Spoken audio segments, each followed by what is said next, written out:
วัสดีครับสวัสดีครับ ครับ Mr. Martin Taylor ครับ Very nice to meet you here. Nice to meet you. Good to be back here in Thailand.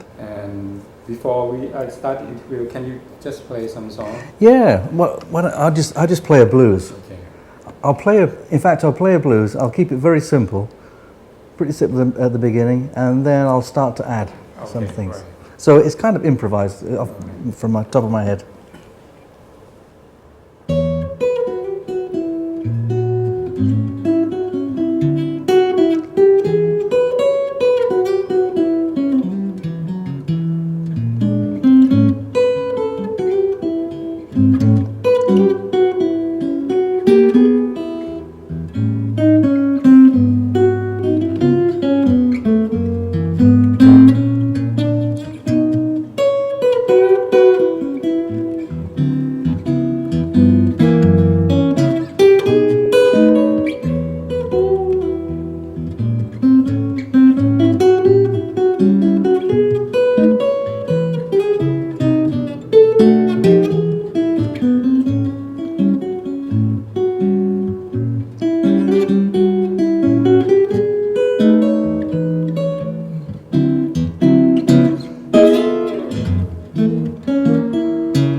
It's very good. Yes. Okay, let's start with how did you get started to do like solo perform? Well, I started playing guitar when I was really young, but I became very fascinated by the guitar being a solo instrument because I went to see Andre Segovia play, and for the first time I saw somebody playing the guitar all on their own. And I thought it would be great to be able to do that. And I also listened to Chet Atkins and Merle Travis, who played on their own. I thought I'd love to have the techniques to be able to play solo, but to play the music that I like to play, to play jazz. So what I started to do was, at first I started by playing chord melody guitar, just playing the chords with the inversion with the melody on the top. But then after a while I started to develop in a way that I have different lines moving. So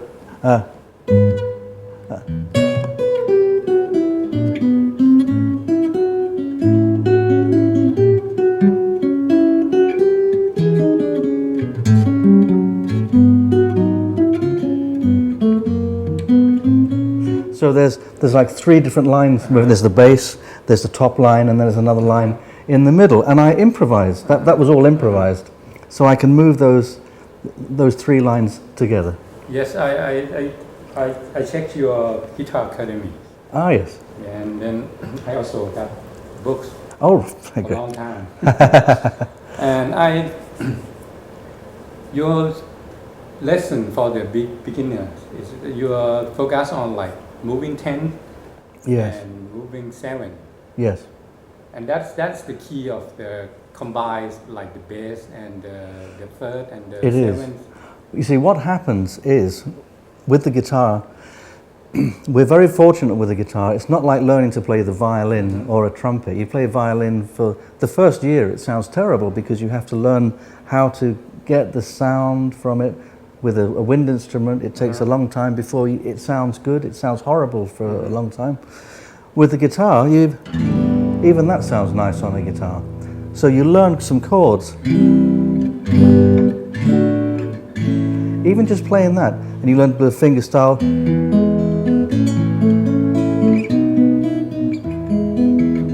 So from the very beginning, it sounds nice. And the other thing is, we learn chord shapes. So we learn how to play, like C, G. We've done all this, these very simple. Then we learn how to play a bar chord. So from there we can move on. We can do all kinds of things like this.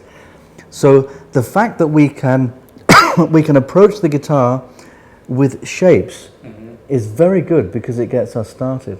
But then the problem is we become trapped by shapes.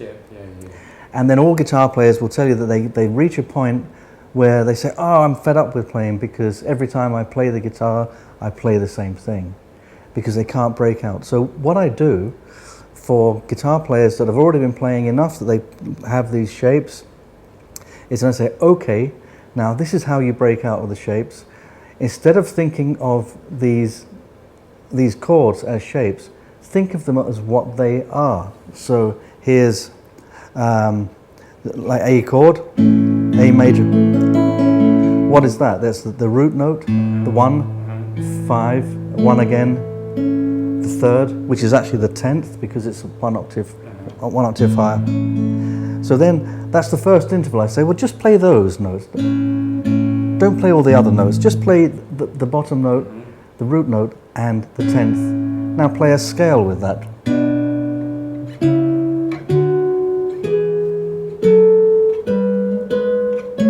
So we have this scale. So what happens then is then I get my students to play to get it to move. So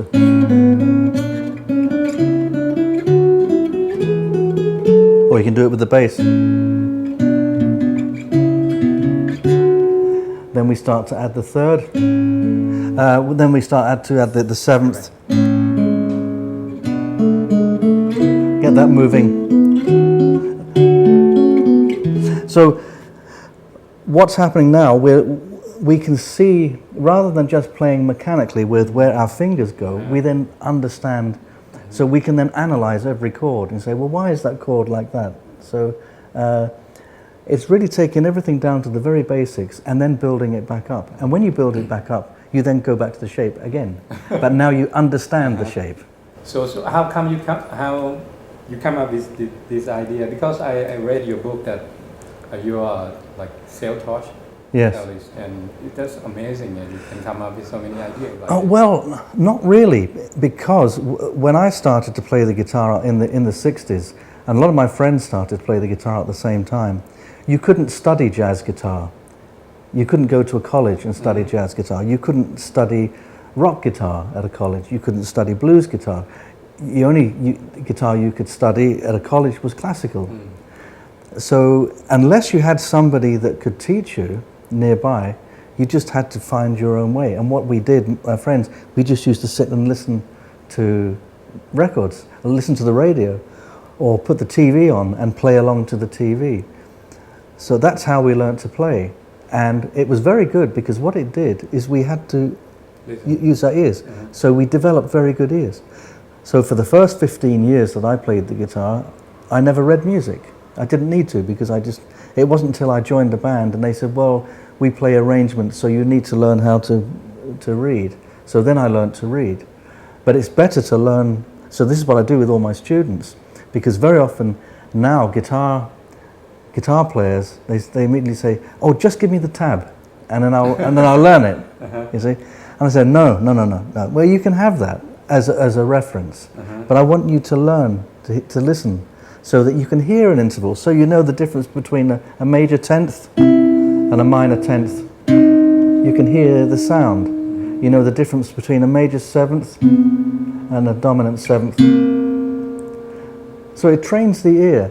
Then what happens is, if you only learn everything by tab, you can learn a piece of music from that mechanically where your fingers go, but then the problem is, once you've done that and then you learn how to play it and you play it perfectly, and then you move on to another piece of music and get the tab again, you start from zero again. You start right at the beginning because you don't know why. You know how because it teaches you where to put your fingers. It doesn't teach you why it is. If you understand intervals and you can hear them, and they're very, very simple. This is the great thing about it. It's so simple. you can hear those intervals, you know what they are, and after a while you get to recognize where they are on the fretboard. Then when you go to play something else, you can then immediately identify, oh, that is a major 10th, that's a minor 10th, that's a dominant 7th, that's a major 7th, and that's a minor chord, so then immediately you can, when you start playing, it becomes easier to play because you can understand why it is. So this is the way I teach. So when you learn a piece of music and then you learn a new piece of music, instead of going to 0, you go down to about 50%, 40 or 50%, say 50%, that you kind of know how it works. All you need to do then is just fill in the other 50% of information, and then you can play. It's an intelligent way to play, and it's a very musical way to play. It's not mechanical. And that means that when you learn new song, that you start from listen to the tune first, without looking at the chart. Right? Yes. But most of jazz student, they in this time, they look at the charts before they listen. That's opposite way. Well, I mean, sometimes that happens. Somebody say, "Do you know such and such a tune?" And maybe I haven't heard it, and they say, "Oh, well, here's the chart for it," and then I'll look at it, and then I will get an idea of what. But I do like to hear what it sounds like too. Maybe hear somebody play. It gives me a better feeling of it. But yeah, I mean, I have learned music by just having the melody and the chords, and I learn the melody, and then I know where the chords are, and then I put something together and I come up with some kind of arrangement that I can then improvise around. But the music being written down, you should only really think of that as being reference, because when you think about it, when did human beings start making music? A long, long time ago. When did people start writing down music? Only a few hundred years ago. So there was thousands of years of people making music before anybody ever wrote that down.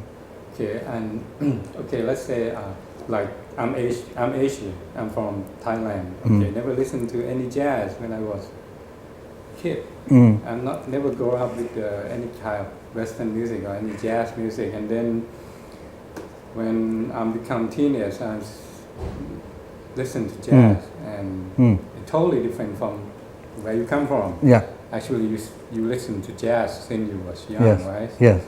And that's different. So, if we want to learn how to play jazz, do you suggest from listen to this? Think of it like this. Music is a language. So, as you're saying,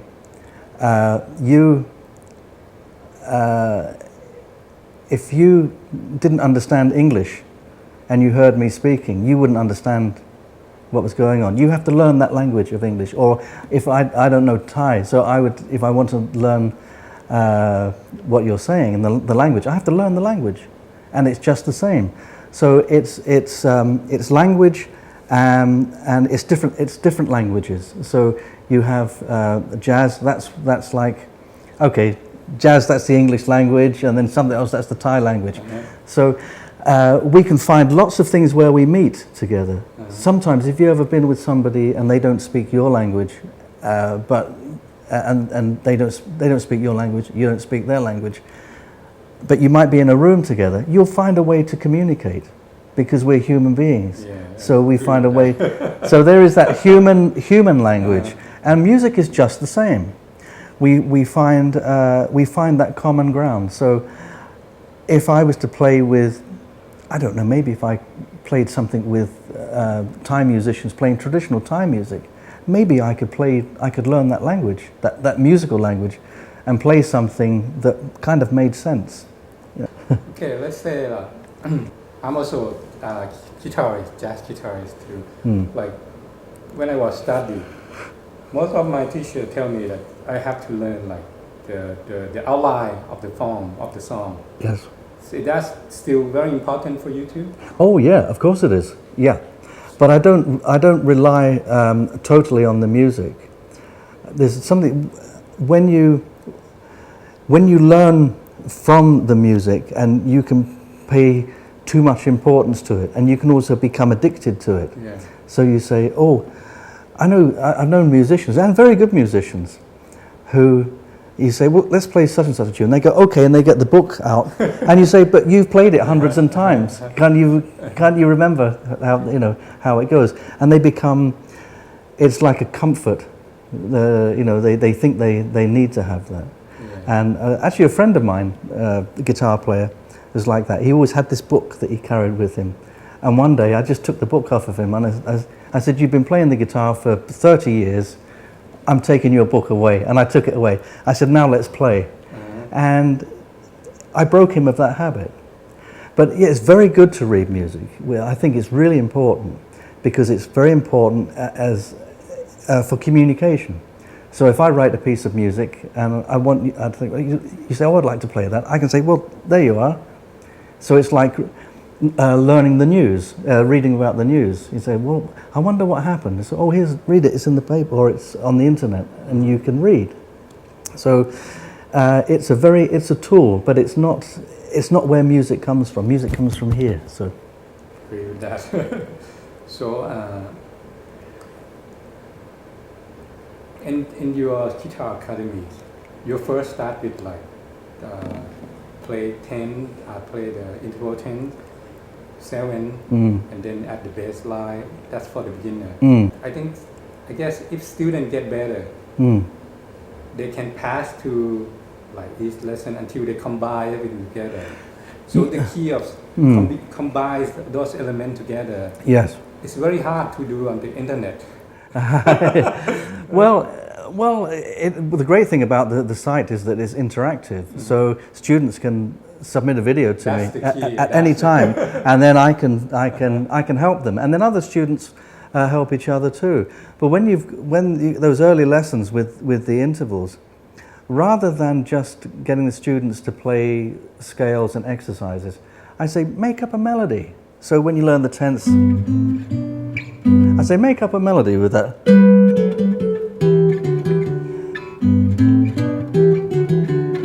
And then do it. I get the students to compose and improvise. So it makes it more interesting, and it's also developing the ear. And you're getting to see where everything is, how these intervals work. Then at that point, once it got everything moving and composing little things, then I get the students to learn a piece of music. Any jazz standards, or there's some of my own tunes there, and I said, now learn that. But when you play it, and there's the notation and the tab there, if they want that but I say use that for reference. Try and learn from your ear. You can listen and you can see. You can slow it down and watch. You can loop if there's things that you can't quite get. But use the music as a reference point to help you, but don't become dependent on it. And then so I get them to learn an arrangement as if it was. They don't have to play it exactly the way I play it. And then once they've learnt it, and I say, okay, now change the melody. So now change some other things. Get some different things happening in the middle. Do something with the bass. Change the rhythm, because we have three elements that we deal with. There's melodic, harmonic, and rhythmic. So I get them to change the melody a little bit, change the harmony a little. Play it rhythmically in phrasing. Play it as a bossa nova, or play it as a waltz or something. And then from there, one of my tunes, True, I get them to learn True, and then I get them to start changing it and changing it, get further and further away, until they end up composing their own piece of music. So I call that True to Untrue. So they end up with their own tune. So very often, guitar students, if you say, well, compose a piece of music, they say, I don't know how to, I can't compose a piece of music, but I get them to do it. Because there's a misconception. People think composers, people that write music, have some kind of inspiration that comes from something. A composer, somebody that writes music, understands how music works. So I say to them, take one of my tunes with that melody and with that rhythm and with that harmony and use that as a starting point, as a template, and then move away from that. Because it's not stealing from my tune, because these are all of these intervals, all the kind of turnarounds and everything. They're used in all music, classical music, jazz, rock, folk music, everything from all over the world. So what's happening is I'm teaching them not just to be guitar players, but to be musicians, very important, and to understand the language of music. That's the key of your guitar academy, I guess. I think, that's the way I teach, because I don't want to teach. I don't want to teach just kind of tricks and party pieces. You know, they play it the same. I say, don't play it the same every time. Find different ways of playing things. Change the key, because on a guitar, if you play something in one key, and then you can get in a kind of comfort zone because you're getting to that shape thing. You recognise the shapes of everything. So now take it into another key, a fifth higher or a minor third higher, and then you have to start. It takes you into another territory almost on the fretboard, and it gives you other ideas. So I want my students to be creative. I don't want them to copy. I don't want them to become clones of me. For goodness sake, I don't want that. I don't want legions of people that play just like me. I just want to pass on the knowledge that I have as a guitarist, as a musician, and say, there you are, these are the tools that you need. This is how it works. Now you go and create your own thing. And how you come up with the idea of online school like this? The online guitar school came about through a gentleman called David Butler. Now, David Butler was one of the early people at AOL in the 80s, and he retired when he was 45. It was very successful, and he retired, and then he thought, well, I'm only 45, what do I do? And his great passion in life is playing the guitar. So he came up with an idea of, how can I combine my knowledge with computers with the guitar and learning the guitar? So he came up with this concept of online interactive learning. So he set up a few websites, and then he contacted me.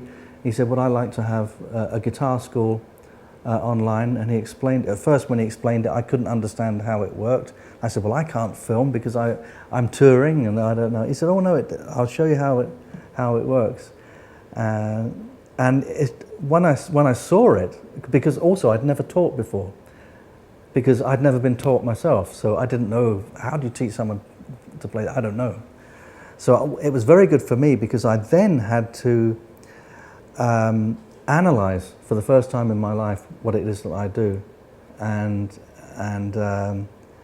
then put that into some kind of curriculum, some kind of shape of lessons. But for me it was very important because as I've been playing for a long time, been playing the guitar for over 50 years, and I've been a professional musician for nearly 40 years, thought, well, people can hear what I've played, they can hear recordings of me or watch films of me, clips of me, so they can see, when I die, they can go, well, Martin Taylor, oh, this is what he did. So they can see that, listen to that, they say, this is what he did. What it is with the Guitar Academy, because everything stays there online, it's all filmed and everything, this is what I say, when they can say, well, this is how he did it. So when I decide, maybe before I die, and I decide to retire, I can say, okay, this is what I did, and this is how I did it, and there you are. So it's very important kind of giving thing for me. Online guitar school that you have, the special thing about this online thing is that students can interact with you. Yes. Like every time they send something to you, you will be respond them. Yes, whenever they submit a video which they upload onto the site, I then look wherever I am. I have a studio at home, but if I'm on, I would film it there. If I'm on the road, I have a little camera that I can film in my hotel room. So I look at the videos, I make notes, and then I film a response and I upload that. And then the two videos, the student's video and my response, go into video exchange for everybody to see. And everyone can comment on them as well and help each other. So they're referenced for everybody. And if one student is having a difficulty with one particular aspect, very often some of the more advanced students will then help them. They'll say, well, why don't you try this, or why don't you listen to so playing? So it's very much a community. I have students in 58 countries now around the world. How many students do you have? I'm not allowed to say, but I have a lot. I have a lot. Okay, so how often you update the new lesson? Everything that goes on the site stays there. It's all archived. So nothing is put on and then taken off. So whenever, maybe twice a year, I go to the Artist Work studio in California, and then I film them there, because there they have real high definition cameras. We have 3 different cameras. We have overhead camera and a couple of other here, and it's very high definition. Because also students can look down this view that way. Also, everything can be slowed down to half speed, but still at the same pitch. And now we have a new editing and looping facility on that, so that if there's one piece that a student's having difficulty with and wants to go over, they can edit that and just keep playing it and playing it. It's really very, very good. It's a very cool thing. Can you tell me about this guitar? Yeah, well, just over a year ago, I was contacted by Peerless Guitars, guitars that made in South Korea, and they invited me along to a special celebration they were having to celebrate their 40th anniversary of making guitars. And I went along and I played, and they said they'd like me to talk about my guitar school, and I went along, and they very kindly presented me with a 40th anniversary guitar, which I love. It's called the Peerless Monarch. It's a guitar I loved, and I was touring with it. The only thing about it for me, I was so used to playing small guitars that it was quite a big instrument. So I just said, I've got some ideas for a guitar, a smaller jazz guitar. Actually, for 2, we could actually make 2. We could have one higher spec and a lower spec. So they said, yeah, tell us your ideas. And so I came up with the kind of guitars and things that I wanted to do of a small jazz guitar, and they made me 2 prototypes, one of each model first of all, and I got those, and then I made a few changes, some very minor changes. Said, if you can change this, change that, and then they sent me another 2 guitars, and I said, perfect, you've got it. It was all done very, very quickly, and in a matter of a few months, I said, that's it, you've got it absolutely perfect. And so they manufacture them now. This is the Maestro. This is the higher spec guitar. So this has got a carved spruce top, and the other guitar is about half the price of this one, and it's that's called the Virtuoso. So I mean, anything special about the way you design it, like the fingerboards kind of? Well, Peerless were already making very, very good archtop guitars, so I liked what they were already doing. The main thing that I wanted to do was to have a guitar that was a jazz guitar that was smaller, because there is a lot of guitar players are going for smaller guitars now, and also a guitar that was very pleasing to look at as well, and also had not just a good electric sound, but a good acoustic sound as well. Because when I play, I use the pickup, but I also have a microphone and blend the 2 together. I think the archtop guitars sound their best when you have those 2. You have really kind of low action on your string. It's not too low, and I use the strings I use are a 12 to a 54 with a wound third. Okay, and excuse me, the other thing that I noticed when you play with your thumb, you use upstroke. Yes, I do. Right? Yeah. Upstroke and like Yeah. bend a little bit, like pick. Like a pick. How you develop that? It's funny, I didn't actually go out of my way to figure out a way of doing it or work at exercises. I just used to, when I went from playing with a pick, which I did for 15 years, no more, nearly 20 years, just playing with a pick, to fingerstyle, what I did was I would never use the pick, and I would just sit and play, and slowly I became more, had a better facility with the right hand. So now I'm at a position where I can play as well with the pick or fingerstyle. Do you want to say anything to Thai jazz guitarists? Yeah, or anything? yeah. Hello everybody at Guitarthai.com. I'm so happy to be back in Thailand again and to be playing here. And I would just like to say, if you want to check out my website, martintaylor.com, you'll see where I'm touring, what I'm doing, all my latest news. And you can also you can click a link there to my online guitar school, the Martin Taylor Guitar Academy. It's online, lots and lots of lessons, lots of things happen there. But the great thing is it's interactive. So as you go through lessons, you can film something for me, and then I'll film a response back. So you play for me, I listen to what you're doing, and I play back for you and help you with your development as a guitar player. Thank you. Well, thank you very much. Thank you.